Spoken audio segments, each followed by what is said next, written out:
आज हम डिस्कस करेंगे एक्सेलरेशन के ऊपर। किसका एक्सेलरेशन? अर्थ का एक्सेलरेशन क्या होने वाला है। ठीक है, तो इसका हम डिस्कस करेंगे।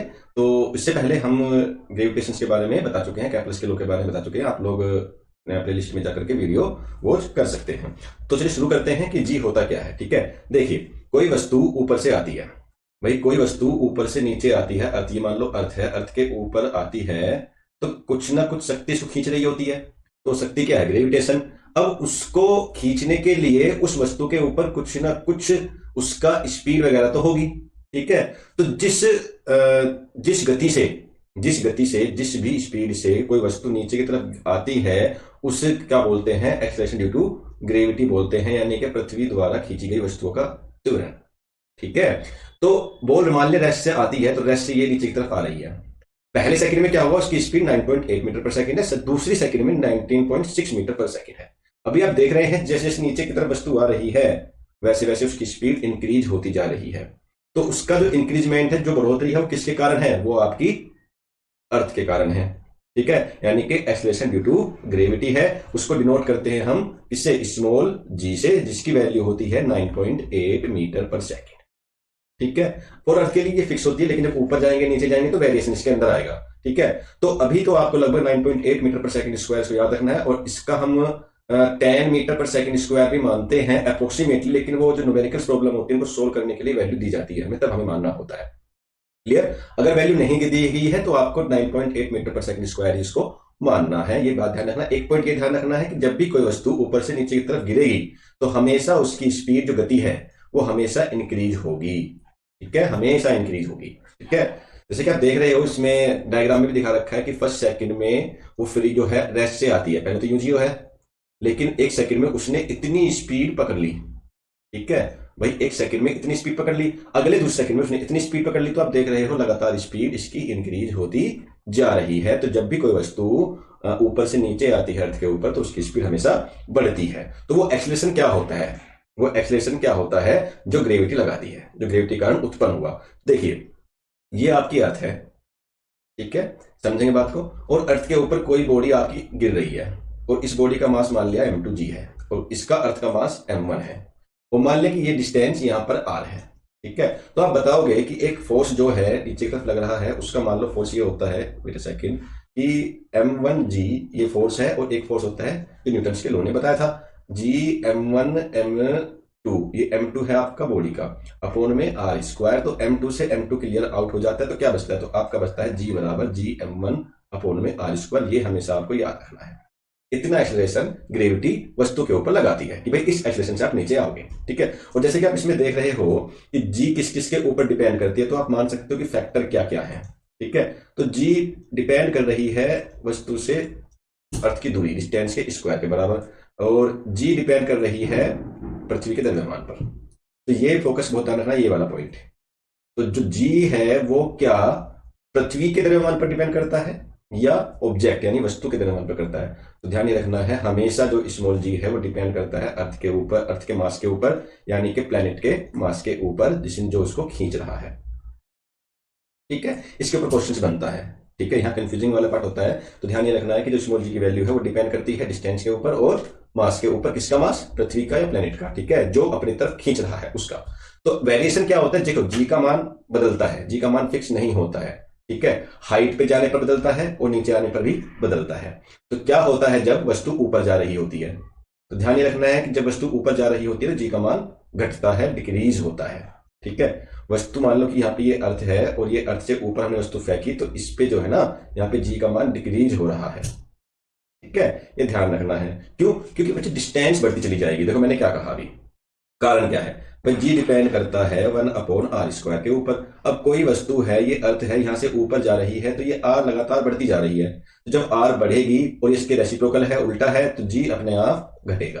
फर्स्ट पॉइंट ध्यान रखना। ठीक है, सेकंड बात ये आती है, देखो ये इसका अगर देखें कि किस कंपोनेंट या किस फॉर्मूले के तहत ये कम होती है। देखो एक बार बताओ मुझे, ये आपकी अर्थ है, ये आपकी अर्थ है, और अर्थ से सेंटर ये है, और यहाँ पे इसकी दूरी आर है। ठीक है, और ये हाइट पे यहाँ पे पहुंच गई, ये इसकी एच है। तो कुल मिला के कितनी वो हो गई दूरी? तो कुल मिला के दूरी हो गई आर प्लस एच। ठीक है, और फॉर्मूला क्या कहता है? फॉर्मूला कहता है हमारा जी बराबर जी एम, इसका मास मान लो एम है, अपॉन में आर स्क्वायर। आर कितना है हमारा? आर प्लस एच ये है। ठीक है। अब देखिए एक बाइनोमियल थ्योरम होती है, ये जाएगा ऊपर, तो जब ये ऊपर जाता है तो इस टाइप से बनता है -2। आर आप बाहर ले सकते हैं, इसमें आर आप बाहर ले लेंगे तो ये G M R upon R square इस टाइप से बनेगा, और यहाँ पे 1 प्लस एच अपॉन आर बनेगा। और बाइनोमियल थ्योरम हमारी ये कहती है कि जो पावर्स होती हैं वो उठ करके यहाँ सामने कंपोनेंट में आ जाती है, तो हमारा जो जी एच बनता है वो बनता है ये minus G into 1 minus 2 H upon R, क्योंकि ये वैल्यू तो जी की है। ठीक है, तो इस फैक्टर से वैल्यू ऊपर जाने पर डिक्रीज होती है, ये ध्यान रखना है। अब ये बात ध्यान रखना कि जो न्यूमेरिकल्स आता है, अप्लाई आता है, तो इसको मान करके करना है सोल्व। ठीक है, क्योंकि आपको वहां पे आर ई भी दी गई होगी, एच भी दिया होगा, तो हो सकता है कभी कभी कंडीशन ऐसी आती है कि इस फॉर्मूले से सोल्व नहीं हो पाती है। ये जनरल फॉर्मूला है, डायरेक्टली आपसे पूछ सकता है कि ऊंचाई पे जाने पर जी की वैल्यू क्या होती है, तो ये वैल्यू आपकी होती है। सेकेंड ये है कि नीचे जाने पर भी कम होती है, नीचे जाने पर भी जी की वैल्यू कम होती है। क्यों होती है भाई? तो ये देखो, हम नीचे गए गहराई में, हम नीचे गहराई में गए तो इतना मास तो कम हुआ नहीं हुआ? मास कम हुआ कि नहीं हुआ बताओ मुझे? मास ऑफ द अर्थ कम हुआ कि नहीं हुआ? हुआ ना कम। और जी डिपेंड कैसे करता है? जी डिपेंड करता है ऐसे। तो जब मास ही कम हो रहा है तो जी की वैल्यू अपने आप कम होगी। तो ध्यान रखना, गहराई पे जाने पर जी की वैल्यू किसके कारण कम होती है? मास में आई कमी के कारण कम होती है। ठीक है, तो और कुछ बातें डाल लेते हैं इसके बारे में कि कहां पे अधिक होती है, कहां पे कम होती है। ठीक है, समझाएंगे कि कम क्यों होती है, अधिक क्यों होती है। ठीक है, कहां पे लार्ज, कहां पे मैक्सिमम, कहां पे मिनिमम। देखो, शेप ऑफ द अर्थ, इसका जो वेरिएशन का सबसे बड़ा कारण है वो शेप ऑफ द अर्थ है, क्योंकि हम सभी जानते हैं कि अर्थ की शेप एक्चुअल में स्पेयर ना होकर के कैसी होती है? थोड़ी सी स्प्रेड होती है। ठीक है, थोड़ी सी स्प्रेड होती है, इस टाइप की होती है। यानी जब इस टाइप की होती है तो आप देख सकते हो इस टाइप की हमारी शेप होती है अर्थ की। तो उस पर एक तो होता है नॉर्थ पोल, एक होता है साउथ पोल, ठीक है, एक होते हैं इक्वेटर। ठीक है, तो ध्यान रखना है जी की वैल्यू यहाँ पे मैक्सिमम होती है, यहाँ पे भी मैक्सिमम होती है। ठीक है, लेकिन इक्वेटर, जो इक्वेटर यहाँ पे कम होती है, मिनिमम होती है। अब ऐसा क्यों है? ऐसा इसलिए है क्योंकि जी हमारा डिपेंड करता है कैसे? देखो, जी हमारा डिपेंड करता है कैसे भाई? जी डिपेंड करता है 1 अपॉन डिस्टेंस के ऊपर, स्क्वायर का। अब ये जो मेरी यहां से यहां तक की डिस्टेंस है, इसको बोलते हैं हम सेमी मेजर एक्सिस, और इसको बोलते हैं हम सेमी माइनर एक्सिस। तो मेजर कौन सी है? बड़ी वाली कौन सी? ये बड़ी वाली है। जब ये बड़ी वाली है तो अगर बात करें जी इक्वेटर पर, तो ये ऐसे कुछ काम करेगा, और पोल पे बात करें तो कुछ ये ऐसे काम करेगा। ठीक है, तो मुझे बताइए इन दोनों में से ज्यादा किस पे होगी? भाई डिस्टेंस ये ज्यादा है तो जी की वैल्यू यहाँ पे ज्यादा होगी। ठीक है, और यहाँ पे कम हो, यहाँ पे कम होगी, सॉरी, और यहाँ पे ज्यादा होगी। ठीक है, तो ये इक्वेशन ऐसे बनती है कि G of pole is greater than G of equator. तो ये इक्वेशन इस टाइप से पेपर में क्वेश्चन आ सकता है कि बताइए इनमें से कौन सा सही है। ठीक है, ध्यान रखेंगे। चलो, तो पोल पर जो है आपकी जी की वैल्यू अधिक होती है, इक्वेटर पे कम होती है, पृथ्वी के कारण, और उसका जो ओब्लेट शेप है उसके कारण इसका क्या होता है? वेरिएशन होता है। क्या होता है? वेरिएशन होता है। किसकी वैल्यू में? जी की वैल्यू में। ये बात ध्यान रखनी है। आई होप दैट कि आपको ये वीडियो समझ में आ रही होगी, तो वीडियो को लाइक और सब्सक्राइब जरूर करते चलें। ठीक है, अब देखिए एक ग्राफ भी आता है कि बताइए भैया ग्राफ आपको थोड़ा सा हाई लेवल पहुंचते हैं तो ग्राफ आता है कि जी के वेरिएशन का ग्राफ बताइए। देखिए, जब हम अर्थ के अंदर जा रहे होते हैं, जब हम अर्थ के अंदर जा रहे होते हैं तो क्या आता है? एक स्ट्रेट लाइन आती है। ठीक है, स्ट्रेट लाइन क्यों आती है मैं आपको समझाता हूं अभी।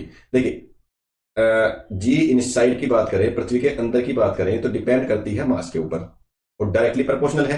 यानी जितना भी मास बढ़ेगा उतना ही जी बढ़ेगा। अब आप ग्राफ में देखो, अगर तो अगर ग्राफ में आप देखो तो यहाँ पे जीरो है, मास भी जीरो, फिर 1 बढ़ा, ये जो बढ़ता जा रहा है, ऐसे देखो बिल्कुल एक्यूरेट प्रोपोर्शनली बढ़ता जा रहा है, तो ये बढ़ता जा रहा है। ठीक है, लेकिन जैसे ही हम आउटसाइड गए, आउटसाइड की बात करें, जी की वैल्यू तो डिपेंड करती है आपकी भैया 1 अपॉन डिस्टेंस के स्क्वायर के ऊपर, और जब भी ये इक्वेशन काम करेगी तो ये डिक्रीज कर रहा है, तो डायरेक्टली ऐसे इस शेप में बन के ग्राफ आएगा। ठीक है, तो ये ध्यान रखना है। और ये स्ट्रेट लाइन नीचे वाली क्या है? जब r बराबर r के है, यानी कि पृथ्वी की रेडियस उस डिस्टेंस के बराबर हो जाती है। तो ये ग्राफ आपको ध्यान रखना है, क्वेश्चन पेपर में आ सकता है, ग्राफिकल क्वेश्चन काफी आजकल पूछे जाते हैं। ठीक है, तो मैंने कहा कि जी की वैल्यू फिक्स नहीं है। जी की वैल्यू फिक्स नहीं है मतलब प्लेनेट टू प्लेनेट इसकी वैल्यू कम या बढ़ती होती है, चेंज होती रहती है। ठीक है, जैसे बात करें मून के ऊपर, तो मून के ऊपर आपको ध्यान रखना है जी की वैल्यू जो होती है 1/6 होती है, किसके? जी ऑफ अर्थ। तो ये आपको ध्यान रखना है। यहाँ से क्वेश्चन भी बनता है, ये क्वेश्चन बनता है कि जी एम अपॉन जी ई कितना आएगा? 1/6, या इनका रेशो कितना होगा? तो इनका रेशो 1/6 होगा भाई। तो ये ध्यान रखना है। क्यों होता है ऐसा? देखिए, चंद्रमा पर कोई वायुमंडल नहीं है, कोई एटमॉस्फेयर नहीं है, जिससे कि जी का इतना कम है कि गैसों को रोक नहीं सकता। ठीक है, इसीलिए क्या होता है, चंद्रमा पर चलने वाला व्यक्ति हल्का महसूस करता है। हल्का महसूस क्यों करता है? हल्का महसूस क्यों करता है? चाल ऊंची धीमी क्यों जाती है? क्योंकि भैया वेट जो है आपका वो डिपेंड करता है ये mg के ऊपर, और जब जी की वैल्यू ही कम हो जाएगी तो बस इंसान का जो वेट है वो भी कम हो जाएगा। तो ये बात ध्यान रखनी है आपने। ठीक है, तो ये एक क्वेश्चन बनता है यहाँ से, ये ध्यान रखना है कि मून के ऊपर कितना जी होता है, तो 1/6 होता है अर्थ का, तो ये रेशो होता है, ये चीज चलती है। ठीक है, तो यहां तक आपको बात समझ में आ गई होगी। एक बात का और ध्यान रखना कि जो आपका मास होता है वो, हालांकि हम इसके ऊपर एक नई वीडियो बना के लाएंगे, तो ये चेंज नहीं होता है। चेंज ओनली क्या होता है, जी की वैल्यू चेंज होती है। तो क्वेश्चन को पूछने लगे कि बताइए अर्थ पर तो वेट हमारा 10 न्यूटन का है, तो मून पर वेट कितना होगा? तो भाई 10 को जी से 6 से भाग कर देना, तो आपका जो है वेट निकल आएगा मून के ऊपर। लेकिन पूछने लगे मास, अगर मास अर्थ पर 2 kg है तो मून पर कितना होगा? तो मास में कोई दिक्कत नहीं आती, सेम रहता है।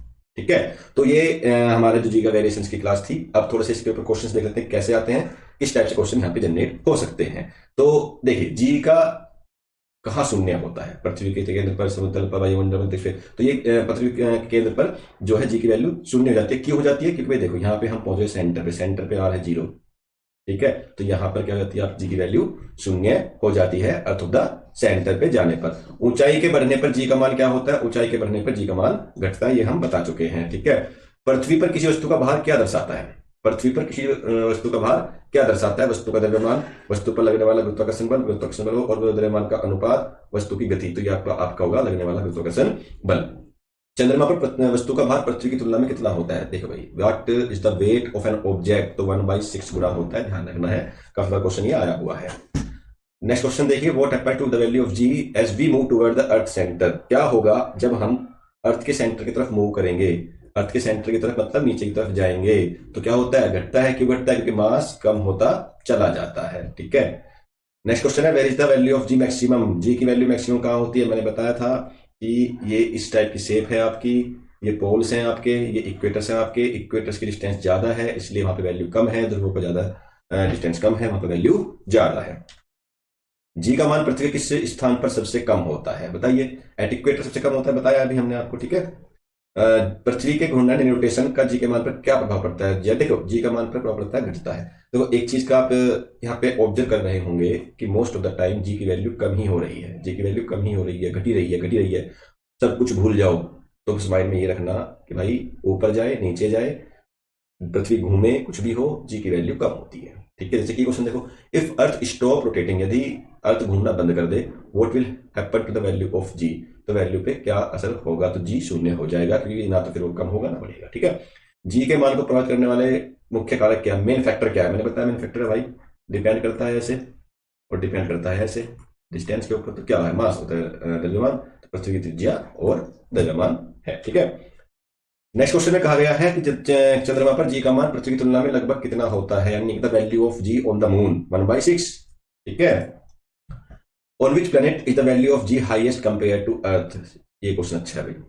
कौन सा प्लेनेट है जिसपे जी की वैल्यू ज्यादा होती है अर्थ से? तो इन चारों में से आपका ये आंसर है बृहस्पति, जुपिटर पर ज्यादा होती है। ठीक है, तो ये हमारे आज की क्लास थी, जहां पे हमने क्या पढ़ा? हमने आज वेरिएशन ऑफ जी यानी ग्रेविटी का एक्सेलेरेशन को पढ़ा है, क्या होता है, कैसे होता है। मोस्ट इंपोर्टेंट पॉइंट ये ध्यान रखना है कि जी की value most of the time कम ही होती है। ठीक है भाई, तो अगर वीडियो पसंद आ रही है आपको तो चैनल को सब्सक्राइब